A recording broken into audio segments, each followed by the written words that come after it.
بسم اللہ الرحمن الرحیم۔ سب دوستوں کو سلامتی بھرا سلام ماہر وائس چینل پر خوش آمدید۔ السلام علیکم ورحمۃ اللہ وبرکاتہ۔ سامعین و کرام، میں امید کرتا ہوں سب خیریت سے ہوں گے۔ جیسا کہ میں نے پچھلی ویڈیو میں حضرت صدیق اکبر رضی اللہ تعالی عنہ کے دور میں اٹھنے والے فتنوں کا ذکر کیا تھا، آج میں آپ کے سامنے ملک شام میں اسلامی لشکر کی وجہ، اسلامی لشکر بھیجنے کا پس منظر بیان کرنے کے لیے حاضر ہوا ہوں۔ حضور اقدس رحمت عالم صلی اللہ علیہ وسلم کے دنیا سے پردہ فرمانے کے بعد عظیم فتن کی آندھی چلی، جن کا تذکرہ گزشتہ ویڈیو میں ہم نے کیا تھا۔ ملک شام کی نصرانی سلطنت نے موقع غنیمت سمجھ کر وقت کا فائدہ اٹھانے کی غرض سے پھر ایک مرتبہ مدینہ طیبہ پر حملہ کرنے کی عظیم پیمانہ پر تیاری کر دی۔ جنگ مؤتہ، غزوہ تبوک اور سریہ اسامہ بن زید کے ذریعے اسلامی لشکر نے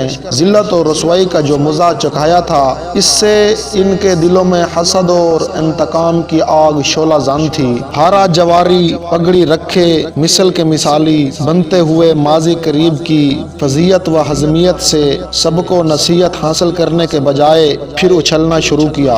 جس طرح بلی کو چھچھڑوں کے خواب آتے ہیں، اسی طرح شامیوں کو ملک عرب پر حملہ کرنے کے، اسلامی سلطنت کا تخت پلٹ دینے کے خواب آنے لگے۔ اسلام میں پیدا شدہ فتن اور اسلامی لشکر کو اندرون ملک ماحول و انتظام کی بحالی کے لیے جنگ میں الجھا ہوا جان کر اس وہم و گمان میں مبتلا تھے، اب سنہری موقع ہاتھ لگا ہے، لہٰذا انہوں نے لشکر جمع کرنا شروع کر دیا۔ ملک شام میں ہو رہی لشکر کی تیاری کی خبر امیر المؤمنین، خلیفۃ المؤمنین، خلیفۃ المسلمین سیدنا صدیق اکبر رضی اللہ تعالی عنہ کو خبر ملی، لیکن اس وقت آپ نبوت کے جھوٹے دعوے دار، مرتدین، مانعین اور منکرین زکوٰۃ کی سرکوبی میں مصروف تھے۔ حضرت صدیق اکبر رضی اللہ تعالی عنہ کے عزم محکم و عمل فہم نے بہت ہی جلد تمام فتن کو کچل کر رکھ دیا۔ ملک عرب میں پھر امن و سکون کا ماحول قائم ہو گیا۔ جب ملک عرب کی فضا ہموار و خوشگوار ہو گئی تو حضرت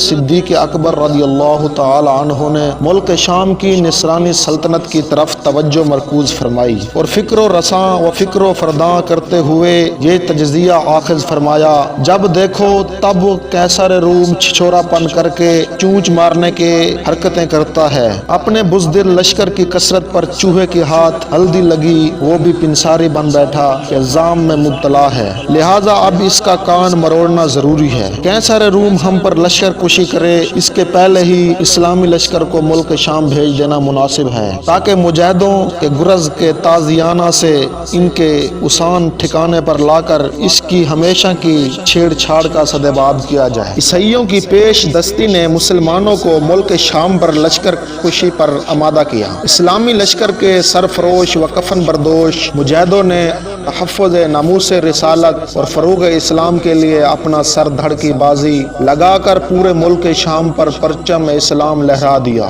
اس خدمت عظیم کی ادائیگی میں مجاہدین اسلام نے جو شجاعت و دلیری کا مظاہرہ کیا اور جو پرخلوص قربانیاں دی ہیں، اس کی نظیر و مثال تاریخ میں نایاب ہے۔ اسلام کی سنہری تاریخ میں طلائی حروف سے یہ تمام واقعات مرقوم و مستور ہیں۔ انشاءاللہ ہم آنے والے ویڈیو میں تمام تر واقعات آپ کے سامنے رکھیں گے۔ امیر المؤمنین خلیفۃ المسلمین حضرت صدیق اکبر رضی اللہ تعالی عنہ نے ملک شام پر کوچ لے جانے کے اپنے فیصلے و ارادے کو عملی جامہ پہنانے سے قبل اصحاب رسول صلی اللہ علیہ وسلم کا مشورہ اور رائے معلوم کرنے کی غرض سے ایک دن صحابہ کرام کی جماعت کو جمع فرمایا۔ جمع کر کے فرمایا: اے گروہ صحابہ، آپ کو یہ بات اچھی طرح معلوم ہوگی کہ رحمت عالم صلی اللہ علیہ وسلم نے عیسائیوں کی سرکشی اور زیادتیوں کا سدباب کرنے کے لیے ملک شام کی عیسائی سلطنت سے جہاد کرنے کا ارادہ فرمایا تھا، لیکن آپ کے عزم کے استکمال کے قبل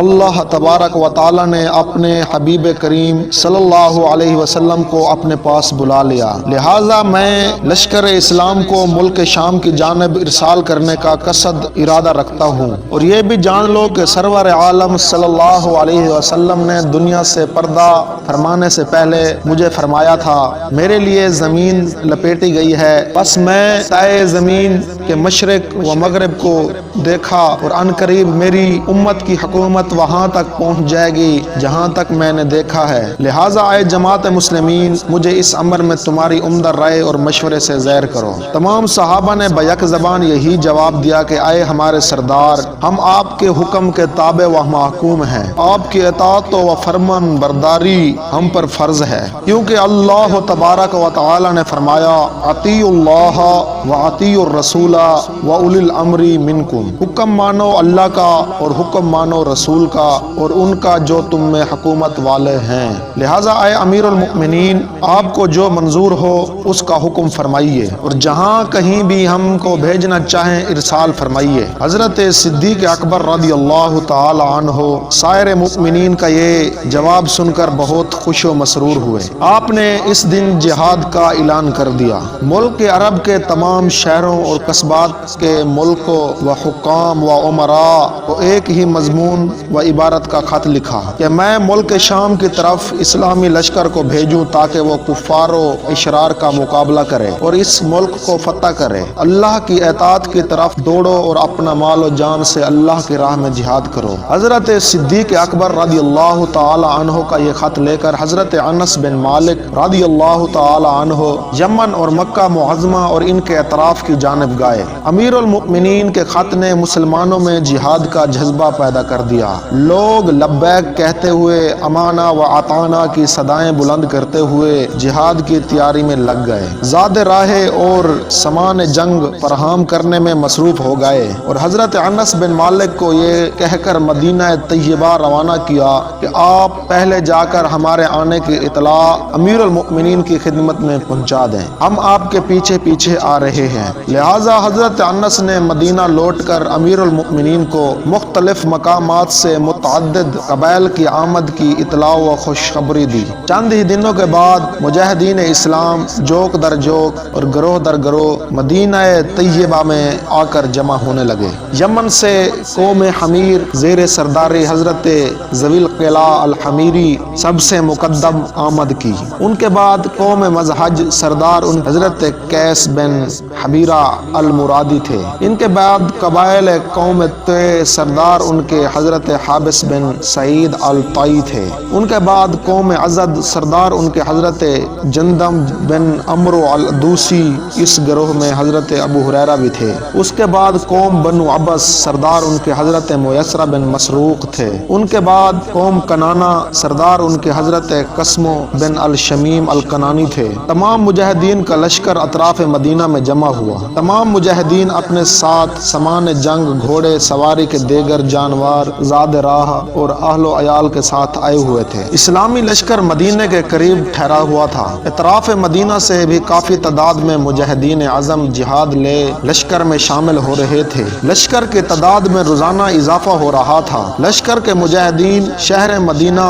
منورہ سے اشیاء، خوردنوش اور اپنے جانوروں کا دانہ و چارہ مول لے لیتے تھے۔ چند دنوں میں مدینہ کے تاجروں کا اناج کا ذخیرہ ختم ہونے کو آیا اور اشیاء صرف کی قلت اور کمیابی محسوس کی جانے لگی۔ کھانے پینے اور چارے کی فراہمی میں تکلیف ہونے لگی، لہٰذا باہر سے آئے ہوئے قبائل کے سرداروں نے مشورہ کیا یہاں زیادہ اقامت کرنے میں قلت اشیاء کی تکلیف مزید بڑھے گی، مناسب یہ ہے کہ ہم حضرت امیر المؤمنین کی خدمت میں جا کر استدعا کریں، یہ ہمیں ملک شام کی جانب کوچ کرنے کی اجازت مرحمت فرمائیں۔ تمام قبائل کے سردار متحدہ طور پر امیر المؤمنین کی خدمت میں گئے اور اپنے مدعا گوش گزار کیا۔ امیر المؤمنین نے ان کی گزارش کو شرف قبولیت سے نوازتے ہوئے اس وقت استادہ ہو گئے۔ اپنے ہمراہ حضرت عمر فاروق، حضرت عثمان، حضرت علی شیر خدا، حضرت سعید بن زید، حضرت عمر بن نفیل بن زید اور دیگر اکابر صحابہ کرام رضوان اللہ علیہم اجمعین کو لے کر اس مقام پر تشریف لائے جہاں مجاہدین اسلام فروکش تھے۔ مجاہدین نے تحلیل و تکبیر سے آپ کا خیر مقدم کیا۔ امیر المؤمنین نے تمام کو دعائے خیر سے نوازا اور دعا کے بعد آپ نے حسب ذیل ترتیب سے اسلامی لشکر کو روانہ فرمایا۔ حضرت یزید بن ابی سفیان کو نشان فوج عطا کر کے 1000 سواروں پر سردار مقرر فرمایا اور حضرت ربیہ بن عامر کو نشان فوج عطا کر کے 1000 سواروں پر سردار مقرر فرمایا۔ امیر المؤمنین حضرت ابو بکر رضی اللہ تعالی عنہ نے لشکر کو کوچ کا حکم دیا اور سنیت الوداع نامی مقام تک لشکر کے ساتھ پیدل چلتے ہوئے گئے اور حزب ذیل وصیت فرمانے کے بعد روانہ فرمایا۔ کوچ کرتے وقت بہت تیز رفتاری سے چلنے کا اپنے ساتھیوں کو اصرار مت کرنا۔ کوئی شخص بھی لشکر سے الگ ہو کر اکیلا نہ چلے۔ اہم کام میں مشورہ کرنا، عدل و انصاف کا طریقہ اختیار کرنا، ظلم و ستم سے باز رہنا۔ جب دشمن پر فتح پاؤ تو کم سن بچوں،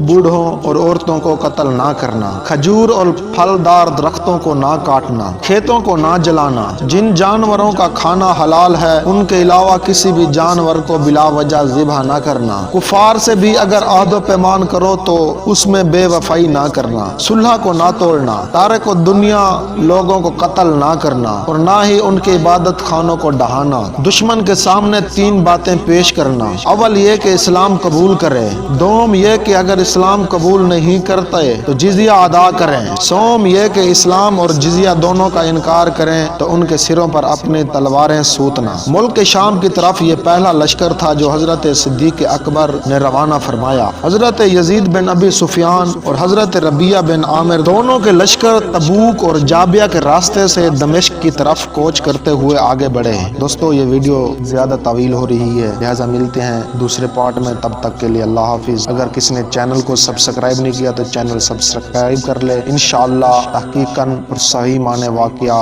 آپ تک ہم پہنچاتے رہیں گے۔ ملتے ہیں نئی ویڈیو میں، تب تک کے لیے اللہ حافظ۔ چینل کو سبسکرائب کر لیں اور ساتھ ہی بیل آئیکن کا بٹن دبا دیں تاکہ ہر نیا آنے والا واقعہ آپ تک پہنچتا رہے۔